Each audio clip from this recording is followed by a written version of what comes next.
같이 한다고. 하나, 둘, 셋. 네, 안녕하십니까. 장미교회 찰스입니다. 오늘은 갓 은퇴하시고 이제 초고령화 사회에서 비율을 더 살짝 높여주시는 입주하신 한 교수님을 만나고 있겠습니다. 서울대 교육학과 명예교수 조용환 선생님이십니다. 안녕하세요. 예, 서울대학교 교육학과 명예교수 조용환입니다. 반갑습니다. 간단하게 자기소개 좀 부탁드리겠습니다. 이거 말고 더 소개가 필요해. 그냥. 예, 알겠습니다. 두 번째. 서울대 교수님은 은퇴를 하시면 뭐하고 사시나? 숨은 물러날 테가 아닌 요즘에 실버 세대들은 왕성한 활동을 하시는 분들이 많습니다. 이제 갓 은퇴를 하셨는데요. 어떻게 지내셨나요? 예. 서울대 교수와 다른 데 교수 또는 다른 직장 생활에서 은퇴한 분들이 같은 점도 있고 또 다른 점도 있고 하겠죠. 그래서 솔직히 다른 직장에서 은퇴하신 분들 또 다른 대학에서 은퇴하신 분들이 어떻게 지내고 계시는지 제가 잘은 모릅니다. 다만 제 자신의 경우를 이야기를 하자면 저는 이제 은퇴라는 말도 그렇고 정년이라는 말도 그런데 둘 다 조금 부정적인 의미를 가지고 있지 않습니까? 은퇴도 물러나서 이제 사회에 잘 드러나지 않고 숨어 지내는 것처럼 느낌이 들고 정년도 멈추고 머무르고 하는 이제 어떻게 보면은 지금까지 직장에서 굉장히 많은 이런저런 일을 하시다가 그것이 이제 멈추고 이제 머무르게 되고 또 물러나서 숨게 되고 이런 의미보다는 저는 늘 그렇게 생각해요. 이 정년이라고 하는 건 하나의 시점일 뿐이고 그동안 내 인생에서 중요하게 생각해왔던 일을 지속적으로 하는 것이 무엇보다 중요하다 그렇게 생각하고 내가 서울대학교에서 해오던 일, 우리가 흔히 이야기하는 교육과 연구와 봉사라고 하는 일을 쭉 지속적으로 해 나가는데 신경을 쓰고 있고 그래서 제 도움이 필요한 사람들과 함께 여러 강좌들을 열어서 일종의 이제 수업 같은 형태죠. 그걸 줌으로도 많이 하고 또는 대면으로도 하고 그리고 또 연구 활동을 당연히 많이 하고 있고 특히 이제 대학 교수가 수업이나 연구 말고도 하는 일이 굉장히 많거든요. 그래서 조금 밀도 있게 좀 지긋하게 시간을 가지고 책을 쓴다거나 하는 시간이 참 내기가 참 어려워요. 그래서 오히려 정년 이후에 저는 제가 그동안 미뤄뒀던 여러 가지 책 쓰는 일, 저술 작업에 많은 신경을 쓰고 있습니다. 그러니까 공부를 더 열심히 하실 수가 있으시겠네요. 자유롭게.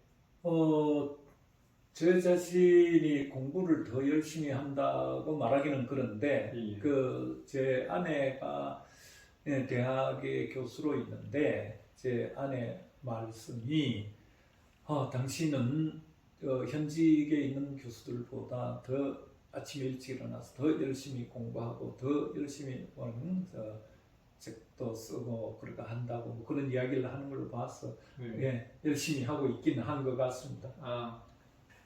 워낙에 공부를 좋아하시는 분이셔가지고 아무래도 그게 계속해서 유지가 되시는 거죠. 공부 근육이라고 하죠. 저는 그렇게 생각해요. 내가 나 자신을 사랑하는 방법이 많이 있겠지만 맛있는 음식을 먹고 또 운동을 해서 나를 건강을 지키고 하는 게 있겠지만 저는 평생 그런 생각을 하고 지냈어요.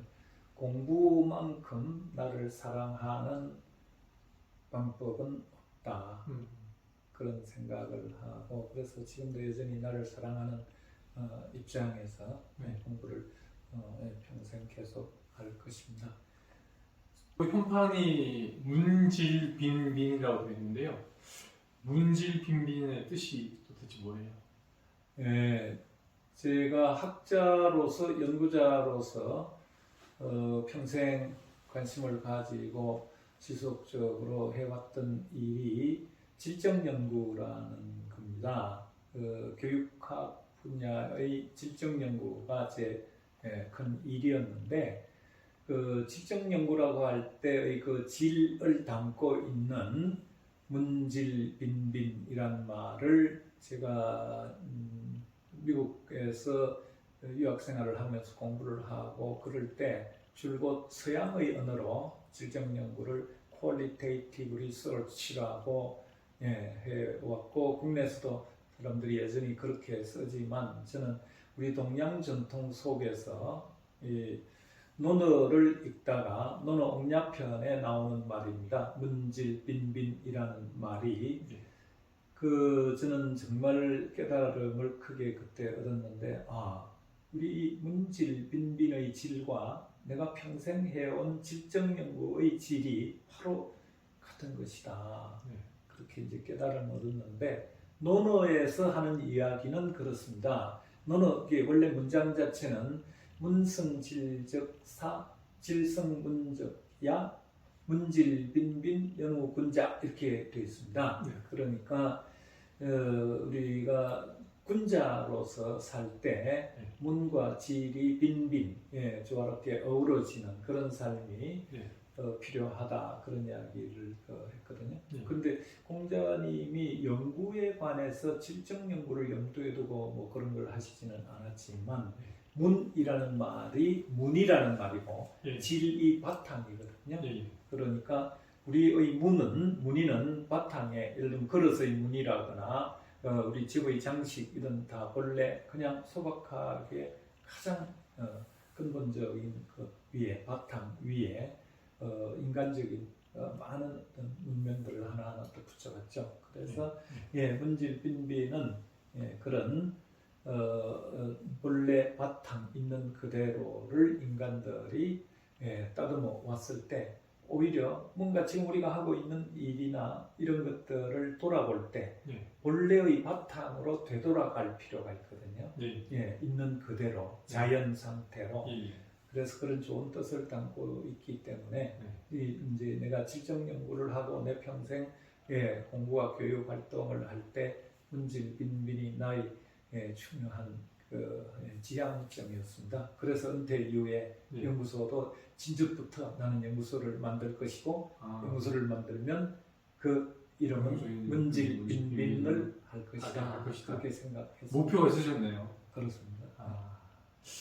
그게 문이라는 게 바탕이고 질이라는 게 속. 아니 질이 바탕이고. 질이 바탕이고. 예를 들어 우리가 이제 그릇을 질그릇이라고 부를 때 아무 무늬가 없는 그릇 우리가 뭐 질박하다 이럴 때 그런 거 흙에서부터 이제 그릇을 만들 때 가장 처음에는 우리 그런 게 있죠. 원시 무문토기 무늬가 없는 토기를 만들다가 무늬가 생기면서 제일 이제 단순한 무늬가 빗살 무늬톡이라고 그러거든요. 한자로는 질문톡이라고 이제 무늬가 생기는 거죠. 그런 것처럼 본래 그냥 우리가 그릇이 필요하고 흙이라는 재료로 그릇을 빚고 그 위에 이제 여러 가지 무늬도 또는 여러 가지 필요한 손잡이도 그다음에 아름다운 모양도 이제 또는 이 광택을 내는 유약도 이렇게 발라서 그릇을 만들죠.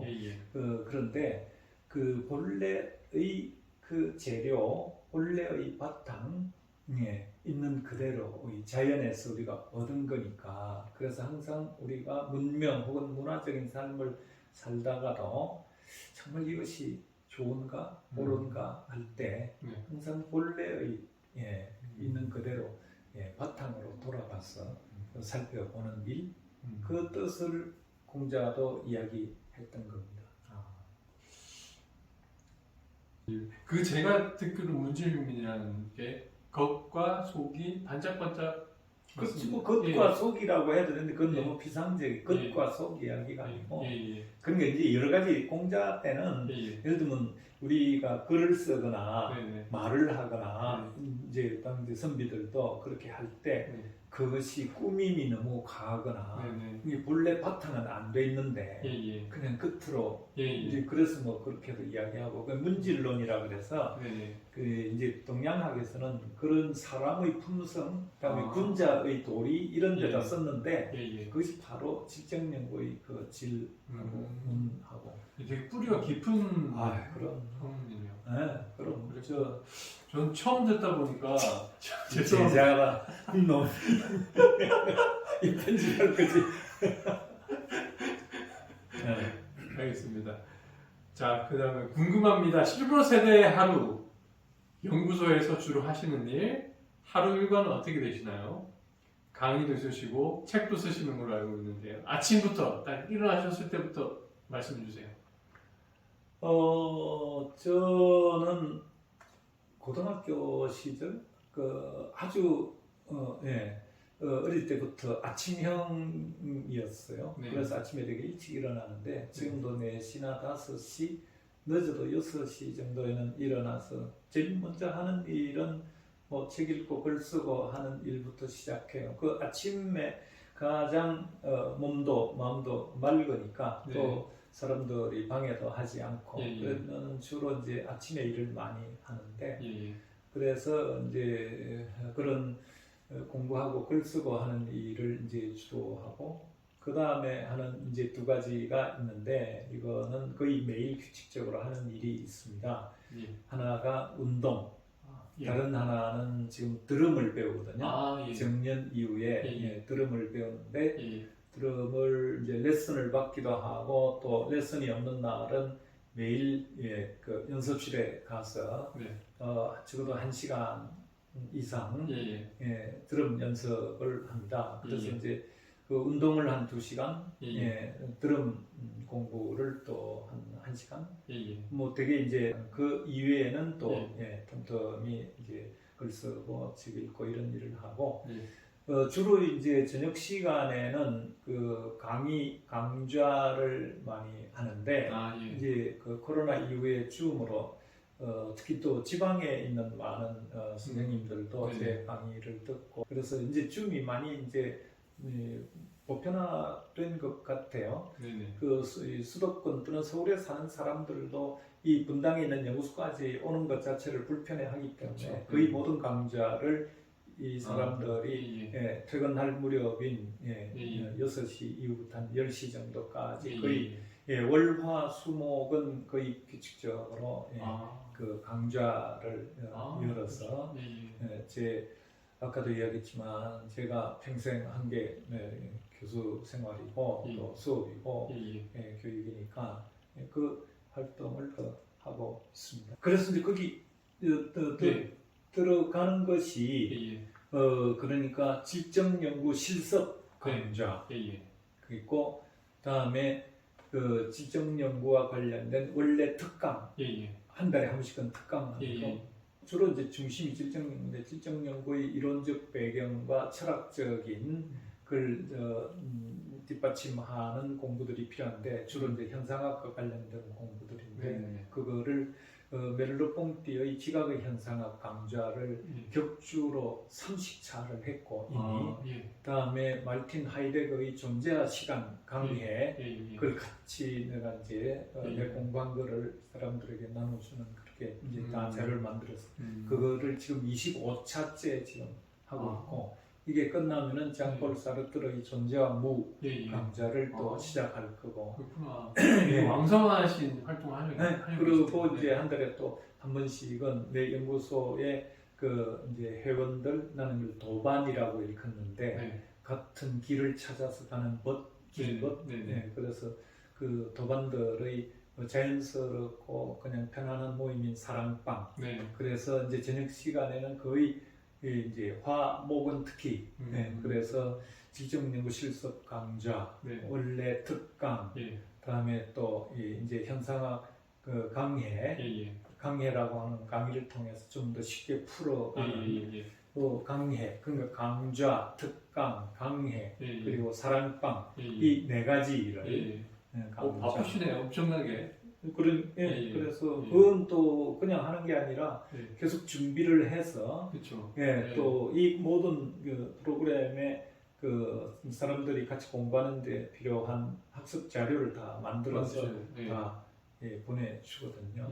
그래서 뭐 그런 식으로 계속 그러니까 마치 대학에서 수업을 한 것 못지않게 지금 그렇게 바쁘시네요, 진짜로. 그리고 이제 주말에는 그 강원도 설악산 자락에 조그마한 이제 그 텃밭 있는 그 조그만 집을 마련했는데 그곳에 가서 이제 텃밭 농사 짓고 시골 생활도 이제 하고 옥수수도 키우시고 그렇게 뭐 감자 온갖 뭐 상추 김장할 거 다 해서 배추 무 다 농사 짓고 또 과수나무들도 기르고 그렇게 하고 지내요. 인제에 사십니다. 강원도 인제, 인제 모란골. 알겠습니다. 다음 질문은요. 퇴임식에서 제가 이제 뒤로 가지고 교육의 3층 구조라는 게 있었어요. 말씀하시면서 그게 좀 인상이 깊었는데 이 자리에서 간단히 설명 좀 부탁드리겠습니다. 교육학을 공부해온 사람으로서 또 학문적으로만이 아니라 우리 교육에 대한 염려 또 우리 교육을 조금 더 올바른 방향으로 이끌어 갈 때 이 교육이 어떤 구조로 어떤 모습으로 이루어져야 할까 하는 고민을 늘 하고 살았습니다. 그래서 제가 서울대학교 교수생활을 하는 중에 이 교육의 3층 구조라는 걸 이미 뭐 한 20년도 더 전에 구상을 해서 그거를 이제 글로도 펴내고 쭉 해왔는데 우리가 집처럼 집이 3층 집이라고 생각하면 그 이제 밑에 아주 집안을 이루는 단단한 기반층이 있고 그 위에 1층과 2층 있으면 그게 이제 3층이 되겠죠.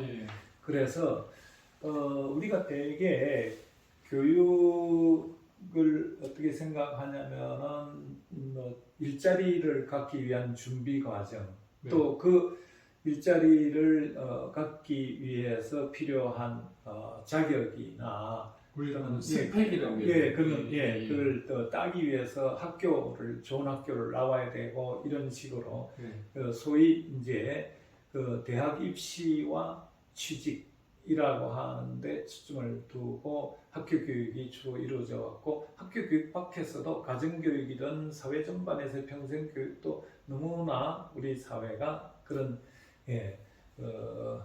좋은 대학에 좋은 학교를 나오는데 또 그리고 좋은 일자리를 갖는데 그래서 그걸 저는 이제 그런 교육이 중요하죠. 우리 사회 전체적으로도 인재를 육성해야 되고 개인으로서도 좀 더 역량이 있는 사람으로서 성장해야 하니까 그런 교육을 우리는 전문 기술 교육이라고 생각을 해요.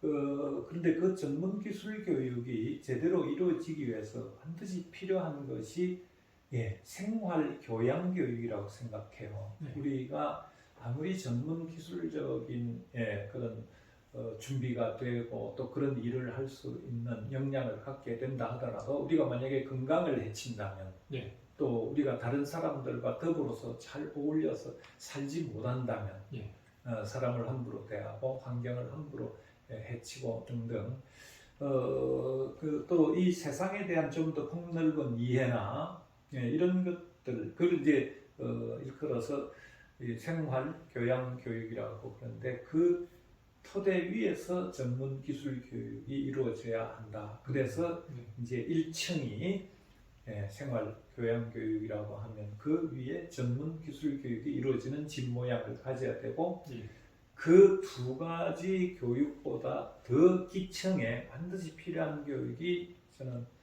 종교 교육이라고 생각합니다. 종교 영성 교육. 그것은 뭐 저는 개인적으로도 뭐 종교를 가지고 있고 하지만 특정 종교를 말하는 것이 아니라 우리가 생명에 대해서 또 나서 죽을 때까지 이 귀한 이 삶에 대해서 우리 인간이 무엇이든 할 수 있는 것 같은 그런 오만함이 아니라 인간보다 더 위대한 어떤 가르침, 또 인간이 함부로 해서 안 되는 어떤 자연과의 이 관계, 모든 생명들에 대해서 또 모든 사람들의 귀한 그 삶에 대해서 그리고 또 우리가 지금 삶도 있지만 다음 우리를 이을 후세들 말하자면은 우리가 그 좀 더 영속적인 한 세대만이 아니라 다음 세대와 더불어 계속 면면이 이어진 역사성 속에서 이런 모든 것들은 우리 종교적인 태도 또 영적인 태도 이런 것이 필요하다고 생각하거든요. 그래서 그런 이제 교육의 그 기초와 그 위에 이루어지는 이제 또 전문적인 교육 이런 것들을 이제 집의 모양으로 구조화를 하다 보니까 3층 구조가 됐어요. 정리하자면 종교 영성 교육 위에 생활 교양 교육 그리고 이제 각자가 살아가는 데 필요한 전문 기술 교육 이 3층 구조를 말한 겁니다. 3층 구조 간단하지는 않는 것 같아요. 말씀 그렇게 해주셨는데 그걸 이제 파헤치다 보면은 사실 기반 교육도 사실 엄청 내용이 많을 거고 그렇습니다. 그건 이제 구체적으로 그게 뭐 어떤 교과로 또는 뭐 어떤 교재나 텍스트로 이렇게 하는가도 있겠지만은 이제 한 사람의 그 삶 속에서 또는 한 사람의 그 평생 하는 일 속에서 그런 공부 또는 교육이 꼭 학교 교육만이 아니라 이런 많은 경험과 체험 속에서 이루어지는 것이기 때문에 그 하나하나에 평생 교육 차원에서 하나하나에 대해서 우리가 어떤 배려를 해야 할 것인가는 지금 우리 이주철 선생님 말씀처럼 깊이 이제 살피고 또 들여다볼 일은 결코 만만한 일은 아니죠. 그거는 이제 저는 하나의 모형을 이야기한 거고 이 구조를 구체적으로 실현을 해 나가기 위해서는 또 많은 구상도 있어야 되고 많은 또 노력이 필요하겠죠. 학자들이 하는 일은 복잡한 것을 단순화시키는 일이지 않습니까? 아주 명쾌하게 단순화시키는 일이다 보니까 선생님께서 만들으신 3층 구조가 좀 설명력이 있는 것 같아요. 예, 조금 더 이제 제 방식으로 제대로 이야기하자면 학자들은 그 복잡한 것을 단순하게도 하지만 동시에 단순해 보이는 것을 그 이면의 복잡한 것까지도 그래서 이 단순성과 복잡성 사이를 넘나들면서 자기 자신에게도 그렇고 또 일반 대중과의 소통에서도 그런 작업을 잘 해내는 것이 학자의 소명이라고 생각해요. 불교에서 쓰는 말인데 상구보리 화화중생이라는 말이 있거든요. 위로는 보리, 이제 불교의 그 진리를 구하고 아래로는 중생들 그냥 보통 세상 사람들에게 도움이 될 수 있는 이해가 가능한 그런 어떤 교육적인 만남을 해야 한다. 그래서 학자로서 또 교육자로서 저는 늘 공부를 할 때 상구보리를 하지만 수업이나 교육적인 활동 속에서는 하화중생.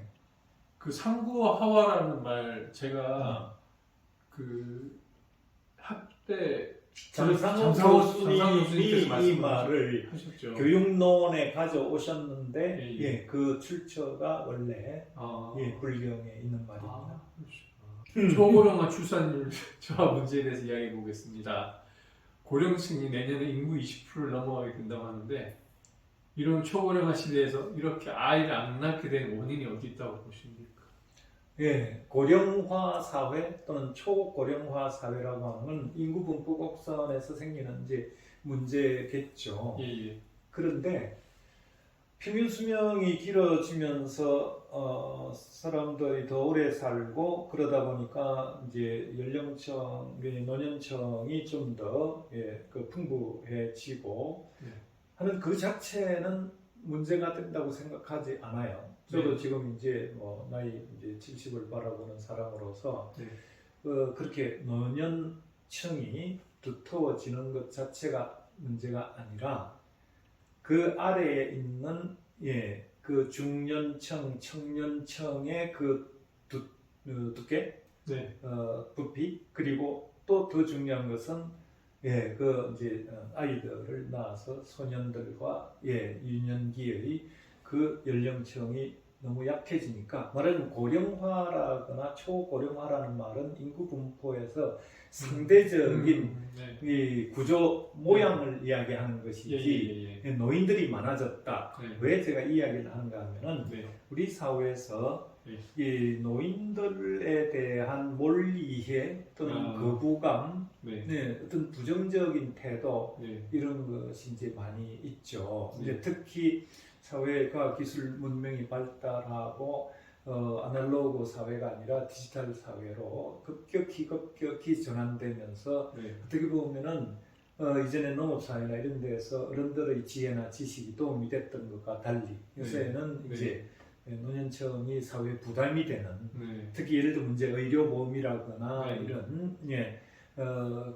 그런 노인들을 위한 보장제도, 사회보장제도를 결국은 열심히 일하는 청장년층 사람들이 부양을 해야 되다 보니까 저 사람들 때문에 우리가 그리고 저 사람들이 너무 이제 오래 사니까 우리가 저 나이가 됐을 때는 제대로 보장을 받지 못한다는 그런 불안, 어떤 두려움까지 갖게 되죠. 그래서 이 문제하고 말하자면 고령화 문제하고 저출산 문제는 한편은 연결돼 있고 또 다른 한편 약간 별개의 문제일 수도 있다고 생각해요. 그런데 저출산 문제는 이미 많은 연구들에 의해서 또는 많은 분석들을 통해서 드러나고 있지만 우리 사회의 저출산 문제는 말 그대로 출산 자체가 부담스러운 거죠. 출산이 부담스럽다고 하는 것은 아이를 낳아서 기르는 그 과정이 그 이제 아기를 낳고 길러야 하는 젊은 세대의 삶에 많은 이제 지장이 초래되니까 이제 꺼리게 되는 거죠. 그래서 우리 사회가 이제 그 문제를 저출산 문제를 해소하기 위해서 여러 가지 이제 육아휴직이라거나 이런 걸 많이 이제 늘려가고 있지만 이미 조금 뭐 더 전에 만약에 우리가 미리 앞서서 그런 조치들을 지금 우리가 뜨거라 하고 있는 조치들을 조금 10년 전에 혹시 20년 전에 서서히 조금씩 해왔더라면 지금 이렇게 갑작스런 저출산 문제는 생기지 않았을 거예요. 그러니까 아이를 낳아 기르면서도 내 꿈을 이룰 수 있고 내 일을 할 수 있고 또 여러 가지 나를 고용하고 있는 회사나 공공기관에서도 나를 천덕꾸러기 취급을 하지 않고 이건 남녀가 마찬가지라고 생각해요. 더불어서 같이 키워야 되니까 가장 큰 문제는 출산해서 아이를 기르는 과정에서 이 출산 세대가 부담해야 될 짐들 때문에 제일 큰 문제라고 생각해요. 근데 그것 말고도 이제 이런 거는 있을 수 있죠. 나이 든 분들이 많이 지적을 하시는 건데 아이는 그렇게 좀 부담스럽더라도 낳아서 기르는 그 한편은 보람 또는 다른 한편으로는 그 자체가 우리가 소명, 우리가 인간으로서 인류로서 그건 가장 첫째가 소명이기도 하죠. 나의 후세대를 계속 물려서 그래서 좀 힘들더라도 그 사회가 그 힘든 점들을 좀 더 거들어주고 좀 더 제도적으로도 개선하고 하는 노력과 동시에 자녀를 낳아 길러서 우리의 후손을 면면이 이어간다는 데 대한 그런 생각이 조금 더 무장이 될 필요는 있거든요. 무장이라는 표현이 그렇지만은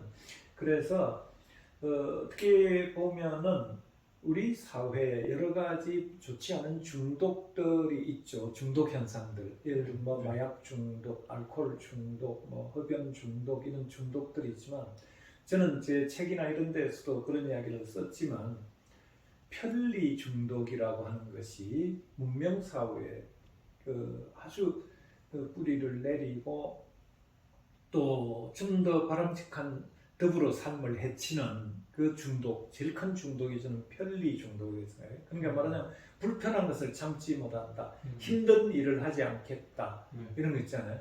그러니까 불편한 일은 내가 안 하고 다른 사람이 하기를 바라고, 예, 또 즐겁고 재밌고 지금 내가 하고 싶은 거 그걸 당장 하고 싶지 그거를 나중에 조금 미뤄뒀다가 다른 기회를 만들어서 다른 가족들과 다른 사회 구성원들과 더불어 또 천천히 그걸 즐긴다 이런 생각보다는 지금 당장 좋은 거를 추구하고 또 불편한 것은 견디지 못하고 이런 그 태도, 그것을 나는 편리 중독이라고 생각하는데 우리가 물건에 대해서도 너무 편리한 것이 나오면 바로 그것을 구하지 못하면은 마치 나는 상대적으로 뭔가 박탈되는 느낌. 그렇다 보니까 그게 이제 자본주의는 자본가들은 그걸 바라는 것이죠. 그걸 이제 차이 자본주의라고도 하는데 이제 보드리아 같은 사람은 조그만 차이들을 만들어서 새 것을 자꾸 만들고 이것이 조금 더 편리하고 모든 것이 그렇게 되면은 그 편리 자본주의 속에서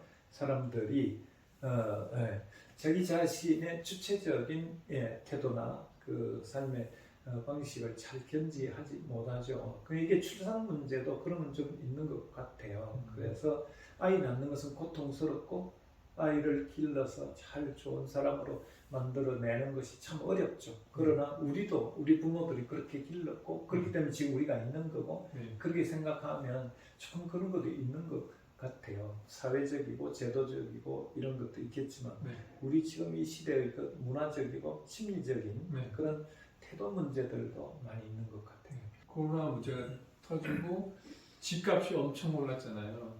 그 집값이 오르는 것도 보면은 이때가 아니면 안 된다라는 사람들의 생각? 그 생각이 한 번에 몰리게 되면서 갑자기 집값이 엄청 올랐지 않습니까?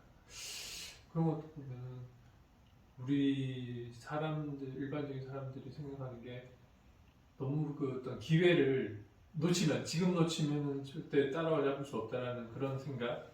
그게 좀 심하지 않아요? 강박이 좀 심하지 않아요? 그거는 예. 어떻게 보면 두 가지로 이야기할 수 있는데 한편은 우리 삶을 너무 그 외부와의 타인들과의 경쟁으로 너무 보니까 내 자신의 꿈, 내 자신의 철학 이거를 차근차근 또 오래 탄탄하게 키워가고 지켜가고 하는 것보다 너무 이게 능력주의, 경쟁, 학력주의 뭐 이런 데 너무 이제 빠지다 보니까 이게 서로 너무 이제 전투적으로 생각하는 거죠.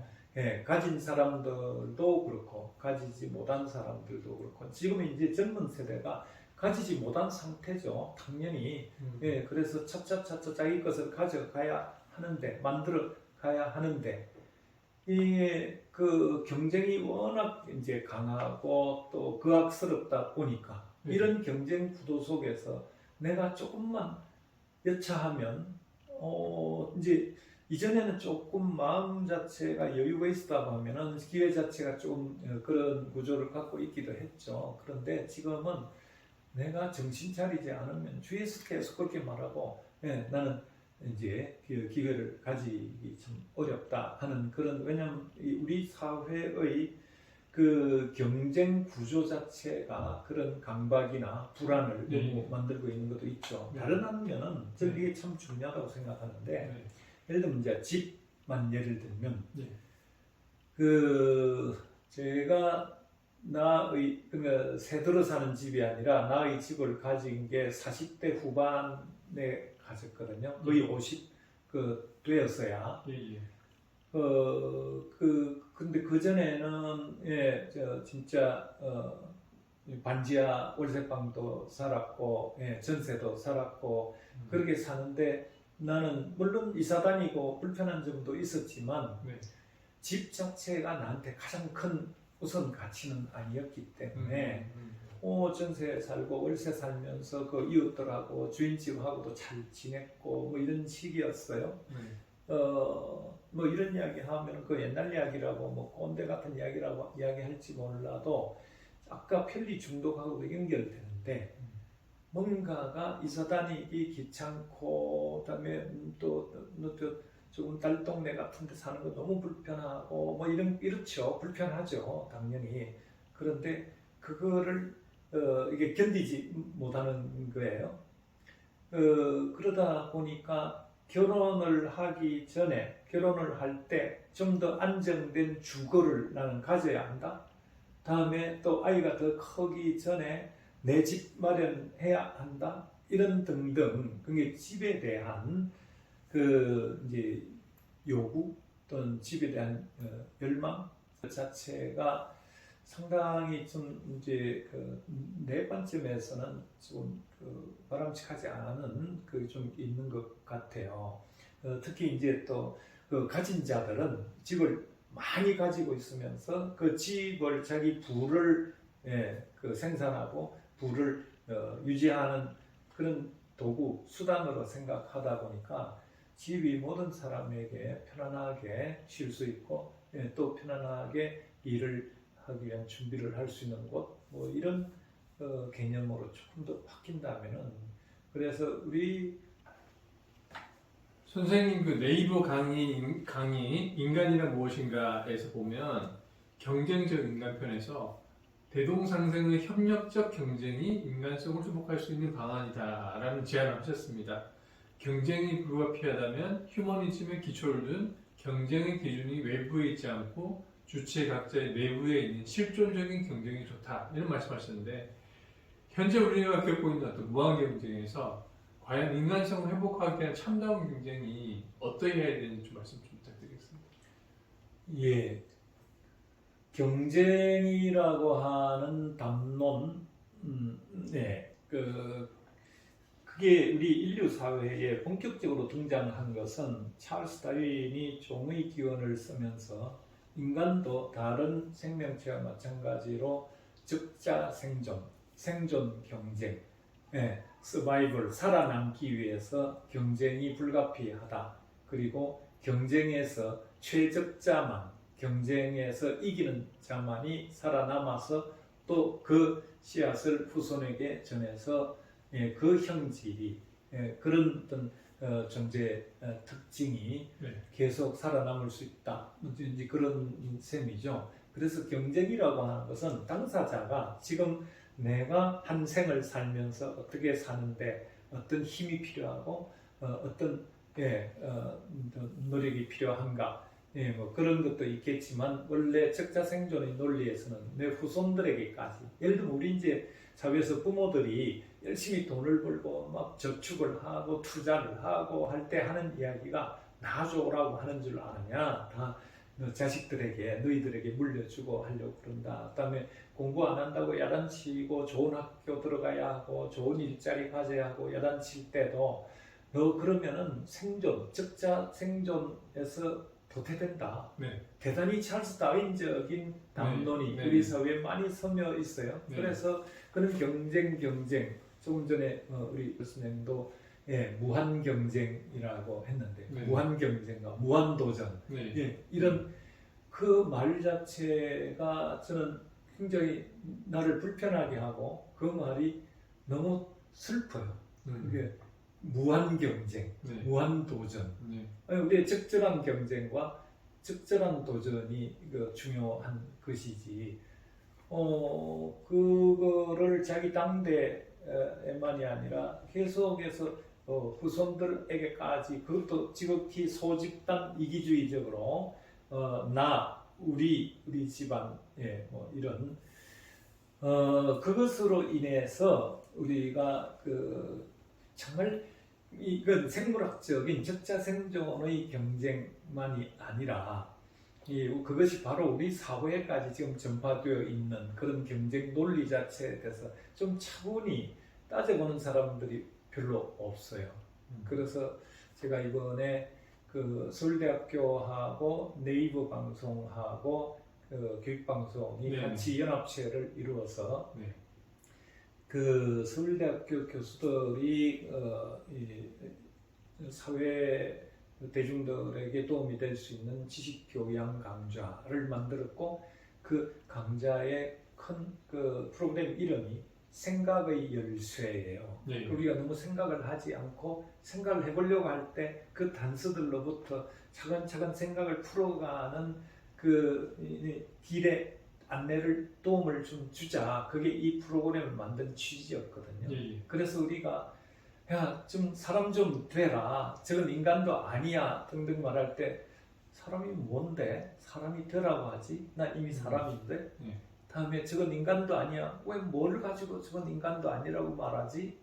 이러는 그 인간이란 무엇인가? 그게 제가 이제 취했던 한 가지 주제였습니다. 저는 그거 말고도 이제 공부란 무엇인가? 네. 교육이란 무엇인가? 네. 그리고 질적 연구란 무엇인가? 네. 또 문질 빈빈이란 무엇인가? 이렇게 5꼭지를 찍었고 계속 이어서 아마 이제 방영이 될 거예요.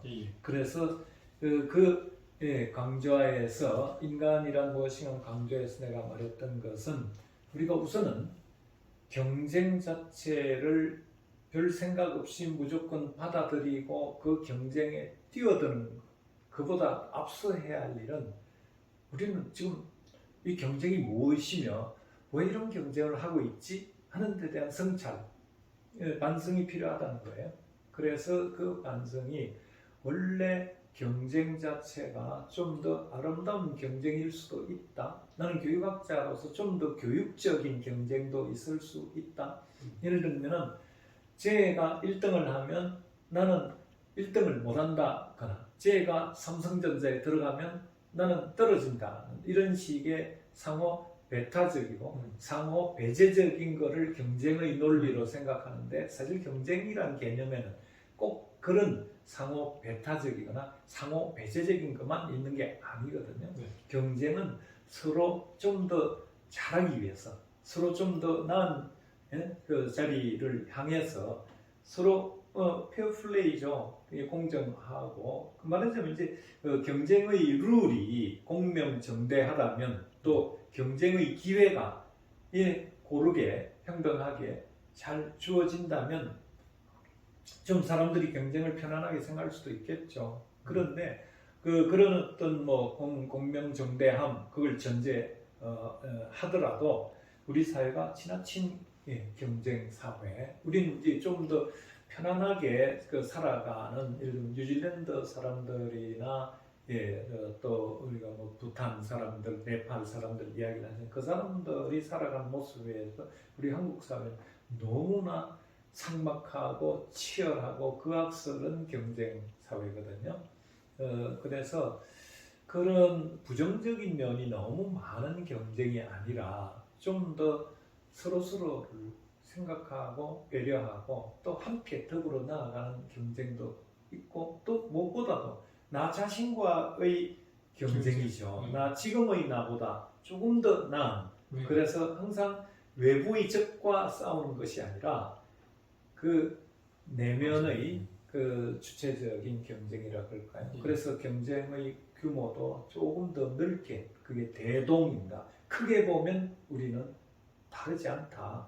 크게 보면 우리 다 사람이고 크게 보면 다 우리 한국 사람이고 크게 보면 다 우리 가족이고 뭐 이런 것처럼 그래서 대동 그리고 서로가 다 살아나게 주는 상생 그러기 위해서는 서로가 돌보고 돕고 함께 더 잘하려고 노력하는 그런 협력 그래서 제가 특히 교육 사태에서 그런 날선 경쟁들 한 교실 안에서도 한 학교 안에서도 그렇게 날선 경쟁을 하고 있는 모습이 너무 안타까웠기 때문에 좀 더 교육적인 그런 경쟁이 어떤 경쟁일까 하는 것을 궁리했고 제가 교육다운 교육이라는 책에서도 그걸 썼고 또 인간이란 무엇인가라는 강좌에서 그 이야기를 했던 겁니다.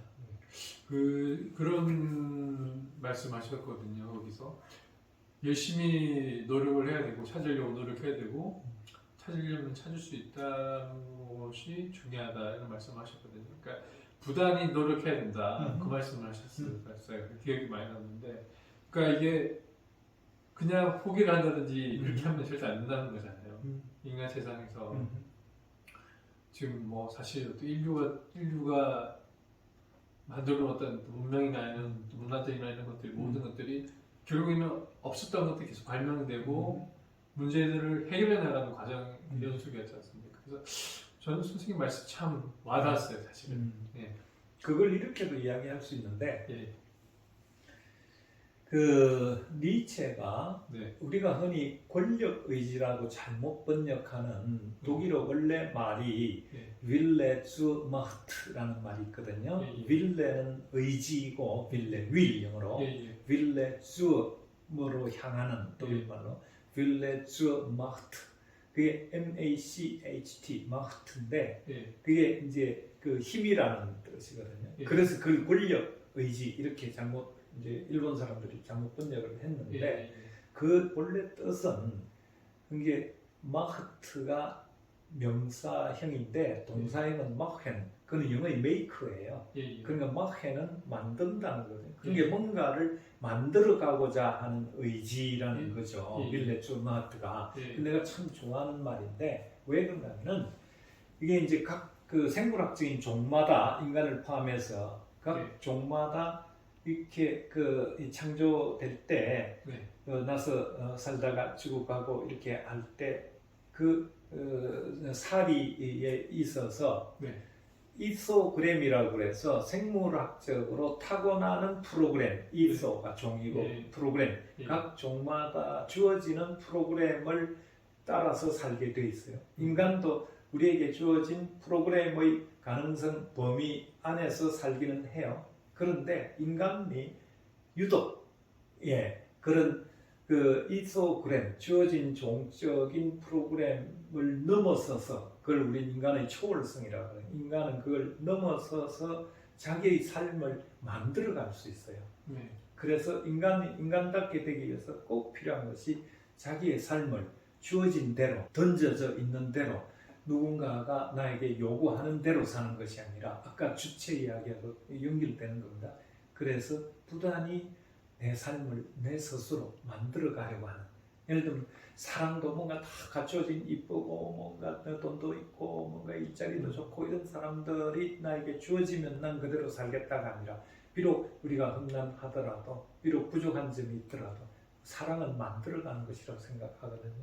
나도 만들어가는 것이. 그래서 우리는 실존에서 참 중요한 것이 항상 나를 누가 아니고 내가 만들어 가고자 하는 의지, 그걸 잃게 되면 아까 뭐 포기라고도 했지만 그렇게 그 이제 자기 자신을 포기하게 되면은 살아 있더라도 무사히 죽은 거나 다름없죠. 근데 인간다움을 잃은 거예요. 인간다움이라고 하는 것은 그런 종적인 생물학적인 프로그램을 따라서만 살지 않기 때문에, 그래서 그거를 초월해서 부단히 자기 실존을 만들어 갈 수 있기 때문에 그래서 내가 그 이야기를 한 겁니다. 부단한 노력 또는 힘들더라도 부단한 고투. 그래서 아까 편리한 것만 너무 찾고 조금 불편하면은 그것에 숨어서 그냥 피하고 도피하고 회피하고 이런 거 있잖아요. 그런 게 아니라 나 스스로 부단히 노력하고 좋은 사람이 되고자 노력하는 과정을 이야기하는 거죠. 9번 마지막 질문을 좀 드리겠습니다. 그래. 그랬으면 좋겠다. 많이.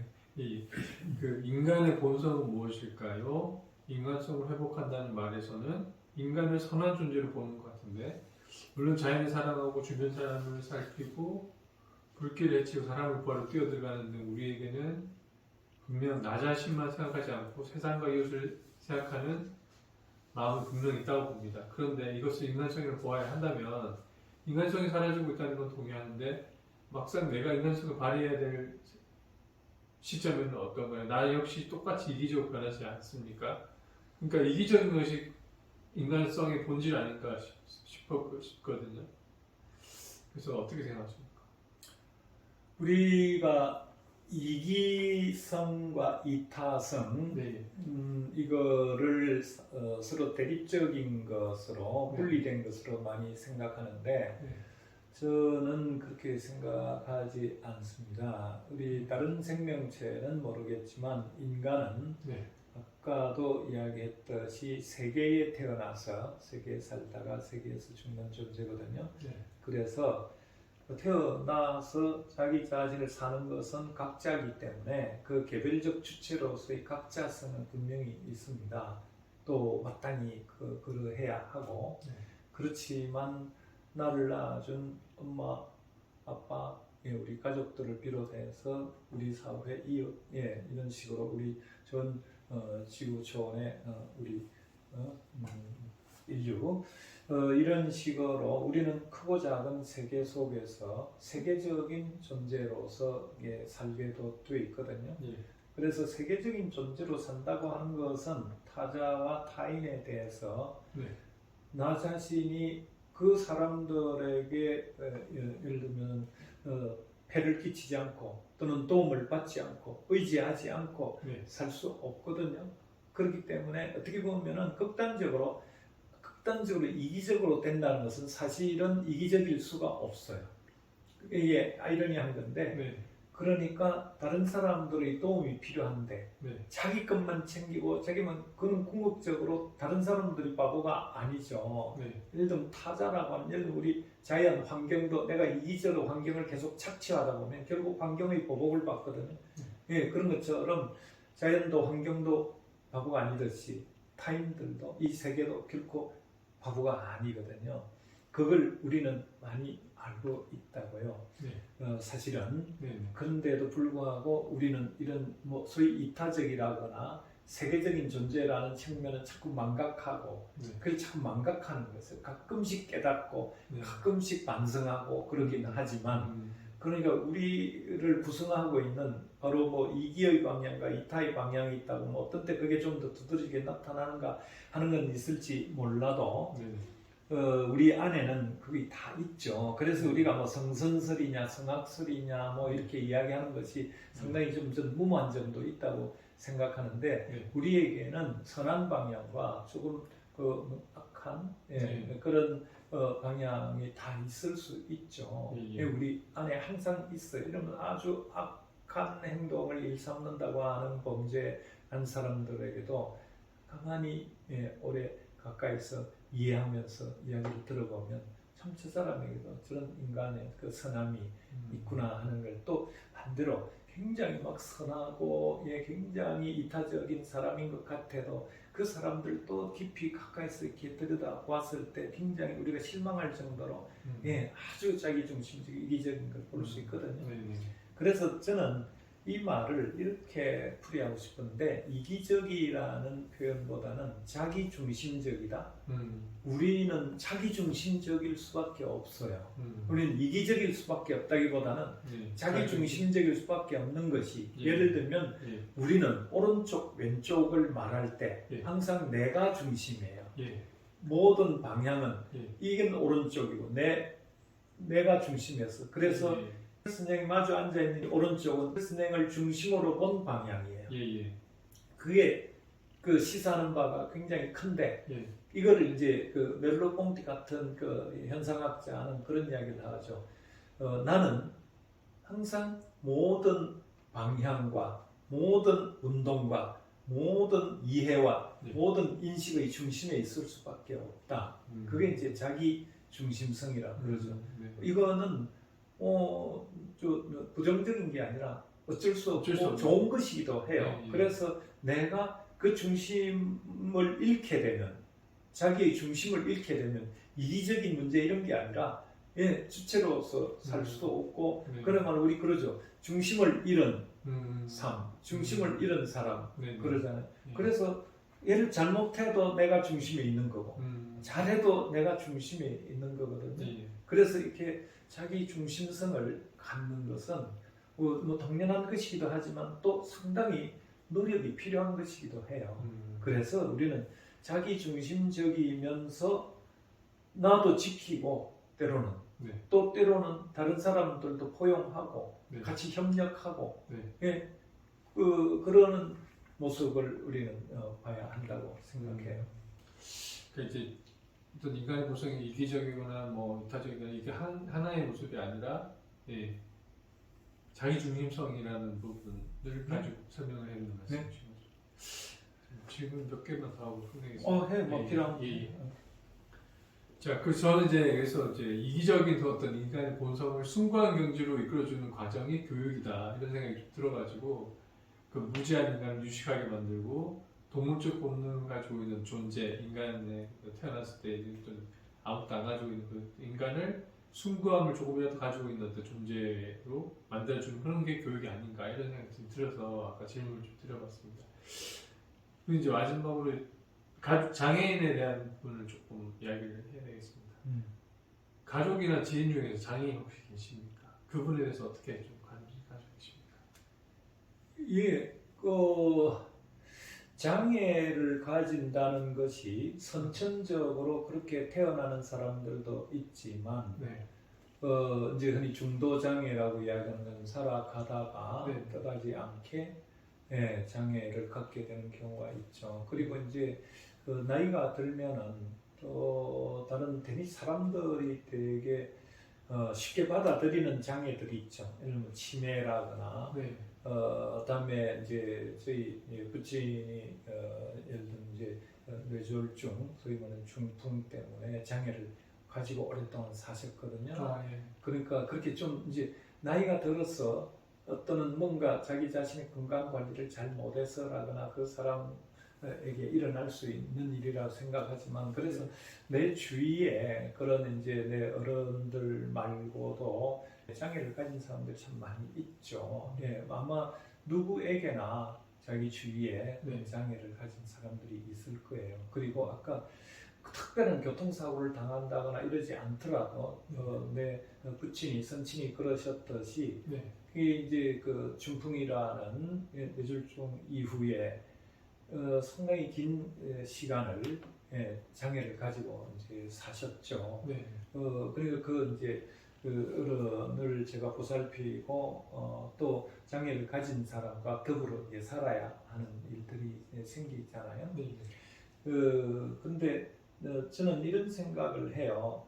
장애라고 하는 것이 한편은 생물학적인 규정, 예를 들어 우리 운동 기능, 우리의 뇌 기능, 뭐 이런 것들에 문제가 생겨서 지적 장애라든가 운동 장애라거나 때로는 이제 예를 들면 시민적인 정서 장애라, 반사회적 장애라거나 이런 것들도 많이 있죠. 그런데 그런 것들이 사실은 우리 그 뇌의 그 구조나 기능하고도 다 연결이 돼 있고, 그래서 장애가 한편은 생물학적 차원의 문제일 수 있지만 장애가 사회문화적 차원의 그 측면이 굉장히 중요하다고 저는 생각하거든요. 네. 이제 예를 들면 생물학적인 어떤 차원은 우리가 어찌할 수 없는 점들이 많이 있어요. 물론 그 이제 의료적으로 여러 가지 이제 치료를 하고 좀 더 또 재활을 할 수 있는 그런 도움을 사회 전체적으로도 줘야죠.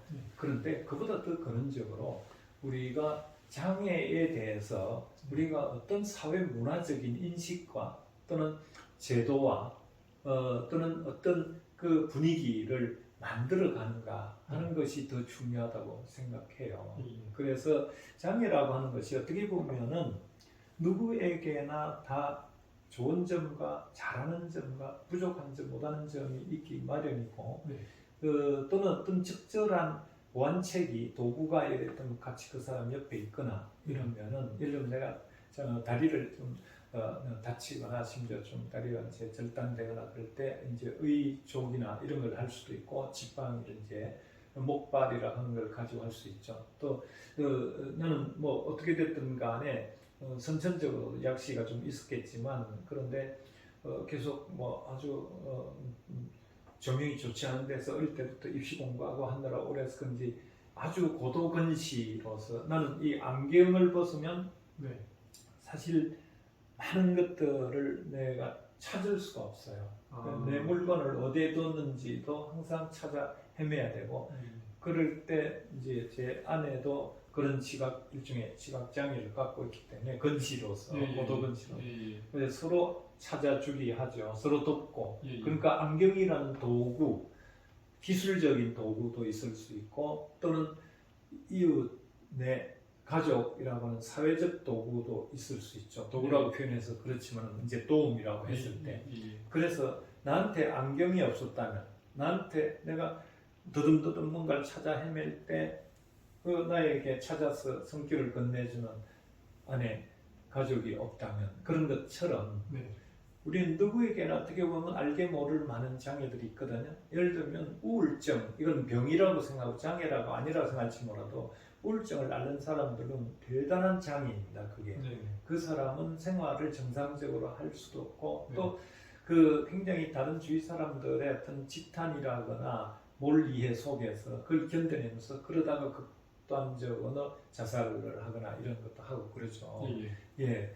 그래서 우울이라고 하는 영어 단어가 depression인데 어떻게 보면 우울은 사회적인 병이라고 이야기하는 까닭이 우리는 많은 장애들이 한편은 생물학적 차원에서 이게 치료도 하고 해 나가야 되지만 그 사회 문화적인 그 이해, 사회 문화적인 더불어 삶의 그래서 장애를 가진 사람들에게 좀 더 그 삶을 도와주는 도구들을 많이 갖게 하고 여러 가지 벽이라거나 또는 우리 이제 그런 표현도 쓰죠. 문턱을. 그게 문턱이 있으면 우리가 이제 그 램프 같은 거를 해서 휠체어가 다닐 수 있는 턱을 없애는 거잖아요. 계단이나 이런 높은 턱이니까. 그러니까 문턱들을 없애거나 문턱들을 완화해주거나 아니면 문턱 없이도 다닐 수 있고 뭐 이런 것처럼 그래서 나는 나 자신에 대해서 나도 언젠가 장애를 가질 수도 있고 또는 나에게도 있는 장애도 사실 있을 수 있고 내 가까운 가족이나 지인들에게도 많이 있죠. 그랬을 때 나는 장애의 문제는 장애를 가진 사람의 문제일 수도 있겠지만 장애가 자기는 없다고 생각하는 더 많은 다수의 문제라고 생각해요. 그래서 어떻게 보면 장애인들을 위한 좀 더 복지라거나 장애인들이 좀 더 편안하게 사회생활을 할 수 있게 하기 위해서 필요한 것은 장애를 갖지 않은 사람들에 대한 교육이 필요하다고 생각해요. 장애를 갖지 않은 사람들의 자기 자신의 삶을 더불어 사는 삶을 성찰하게 해주는 기회가 좀 더 있었으면 좋겠어요. 그러니까 먼저 우리 휠체어 타기 체험 이런 거 다니면 단순히 그렇게 이례적이고 뭐 그런 게 아니라 그래서 서로 조금씩 불편하고 어렵고 여러 가지 곤란을 겪고 있는 사람들 특히 마이너리티 한 사회에서 소수자인 사람들이 다수자들이 소수자를 프레스를 한 거거든요. 그래서 디프레션이 생겨요. 그래서 그런 억압이나 강박이나 그런 압박이나 그래서 우리 사회를 좀 더 건전한 경쟁 사회로 만들어가는 거. 아주 날선 경쟁 자체가 많은 사람들을 여유 없게 만들잖아요. 우리 사회 전체가 더불어 부족한 사람 부족한 대로 또 조금 있는 사람 또 나누면서 이렇게 사는 그런 문제가 아닌가 생각해요. 아까 말씀을 잠깐 드렸는데 휴머니즘 강력하게 가질 수 있도록 하기 위해서는 구체적인 제도가 필요한데 장애인 관련해서는 장애인 고용 부담금이라고 하는 제도가 있습니다. 혹시 알고 계십니까? 아주 잘은 모르지만 윤곽은 저도 알고 있는데 그러니까 장애인들도 다른 사람들과 마찬가지로 취업할 기회가 주어져야 되고 또 고용을 해야 하고 근데 만약에 당신 회사가 고용을 할 형편이 못 된다고 하면 대신에 장애를 가진 사람들에게 기회를 주기 위해서 이제 부담금을 내라고 할 수 있죠. 그걸 제도화했고 우리 그런 걸 가지고 있고 그런 장애인 고용 부담금이 계속 이제 축적되면서 우리가 그런 예산을 집행할 수 있는 이제 그런 능력도 생겼고 이렇게 하겠죠. 그런데 우선 나는 이게 고용이라는 말도 필요하죠. 근데 네. 고용이라는 거 상당히 주체가 그 사용자, 고용자, 자본가 네. 이쪽에 있다는 거예요. 네네. 그래서 장애인 고용이라는 말보다 네. 장애인 네. 취업이라는 말을 네. 취업이란 말은 이제 원래 업이란 말 자체가 저기 힌두교 쪽에서 네. 그 이제 카르마라고 하는 건데 우리는 다 업을 가지고 있거든요. 네. 그래서 우리는 업은 이런 농업, 상업, 공업 이런 것 이렇게 어떤 직업 이런 것처럼 그래서 어떤 업을 가지고 살 수밖에 없어요. 그걸 뭐 잘 해낸다, 못 해낸다 이런 거 떠나서 그렇다면은 우리가 자기가 꿈꾸는 자기가 하고 싶은 어떤 업을 향해서 나아가는 것이 취업이거든요. 그런 기회를 가지는 것이. 그런 점에서 나는 장애를 가진 사람이나 또는 뭐 정상적이고 건강한 사람이나 누구에게든 취업, 그게 꼭 이게 어떤 일자리 삼성전자에 취직한다 이런 취직이 아니라 취업이 나는 참 좋은 말이라 생각해요. 네. 그래서 취업할 수 있는 가능성 네. 또는 그 기회 네. 또는 이제 그런 불편함이 있을 때 거기에 대한 지원 네. 이런 것들을 생각해야 되는데 네. 어떻게 보면 고용이라는 말이 더 강조가 되다 보면 네. 고용하는 사람들의 선의로 어떤 은혜 베풀듯이 약간 그런 느낌이 있거든요. 네. 그러면 너가 그런 선의를 그 일자리로 못하겠으면 돈이라도 내서 뭐 이런 식으로 하는 느낌이 있기 때문에 그래서 이 뭐 어떤 이 제도의 이름에 대해서 시비를 걸려고 하는 건 아니지만 그래서 장애인 고용 부담보다는 우리 사회가 모든 사람들의 일자리 갖기, 취업 부담을 사회가 가져야 된다고 생각해요. 그렇다면 이게 이제 어떤 그 부담이란 말을 쓰는 것은 이제 고용하는 사람들이 지는 부담이 아니라 네. 진짜 큰 부담은 사실 장애를 가진 사람들이 지는 부담이거든요. 네. 그래서 이 부담을 들어주는 쪽으로 해야 되는데 어떻게 보면은 고용부담금이란 말이 자칫 잘못하면 돈으로 그냥 떼온다 해결한다 그래서 이 장애인들이 정말 취업을 향해서 자기 업을 일을 갖기 위해서 나아갈 때 그 부담에 대한 이해를 잘 못하게 가로막을 수 있어요. 그렇게 뭐 대체하고 떼우고 하는. 그래서 나는 항상 그 취업을 돌보는 이 사람들이 취업하고자 할 때 갖는 부담을 우리가 먼저 잘 이해해야 돼요. 그걸 금전적으로 뭘 지원하는 것 못지않게 더 중요한 것은 이 사람들에게 당연히 돈이 필요하겠죠. 그래서 돈이 가야 하는 곳은 이 취업 부담을 들어주고 해소해주고 그걸 지원하는데 쓰여야 한다. 그러기 위해서는 우선 취업에 어떤 부담들이 있는가 또는 이 사람들이 여러 가지 일반적이고 평균적인 능력에는 좀 모자라더라도 이 사람들이 잘 해낼 수 있고 무난히 할 수 있는 업을 더 많이 그런 일이나 그런 어떤 그들의 보람거리들을 더 많이 찾아서 거리로 나아가도록 해줘야지 일정한 기업체 같은 데라는 한정된 어떤 직장 개념으로 이게 고용을 하고 안 하고 이것이 말하는 발상의 전환이 나는 더 필요하다고 생각해요. 선생님께서 이제 직장이 아니라 직업이 중요하다고 말씀하신 거죠. 같은 영역에 그리고 취업이 중요해요. 직업도 어떤 직과 업을 갖는 건데 그래서 직보다는 어떻게 보면은 이제는 취직이란 말하고 취업이라고 했을 때 난 취업이 좀 더 본래적이고 좀 더 중요하다 생각해요. 어떤 직을 갖지는 못하더라도. 오늘 장시간 걸쳐가지고 인터뷰를 제가 요청을 드리고 지금 거의 2시간 동안 지금 진행을 했는데 좋은 말씀 많이 들었습니다. 선생님께서 말씀하셨던 내용들을 정리를 해보면 어떤 인간의 어떤 본성이라는 것은 이기적인 것도 아니고 이타적인 것도 아니고 그 자체로 봐야 된다라고 말씀하셨던 것 같고 경쟁적 협력이 가능하다. 그렇기 때문에 어떤 해결책이 당장에 안 나온다고 해서 그칠 것이 아니라 끊임없이 서로 논쟁하고 이야기하고 하다 보면 해결책을 찾을 수 있다는 그런 말씀을 해주셨고 그리고 마지막으로 어떤 장애 관련 장애 고용 부담 관련해서는 이 장애인 고용 부담이 잘 쓰일 수 있도록 저변에서 많은 노력을 좀 해야 된다라고 이제 취직이 아니라 취업이 중요하다는 말씀을 주셨던 것 같습니다. 그래서 오늘 2시간 동안의 인터뷰를 통해 가지고 조영 선생님 말씀 잘 들었고요. 다음번에 또 한번 모시도록 하겠습니다. 오늘 정말 감사드립니다. 네, 고맙습니다. 수고하셨습니다. 네.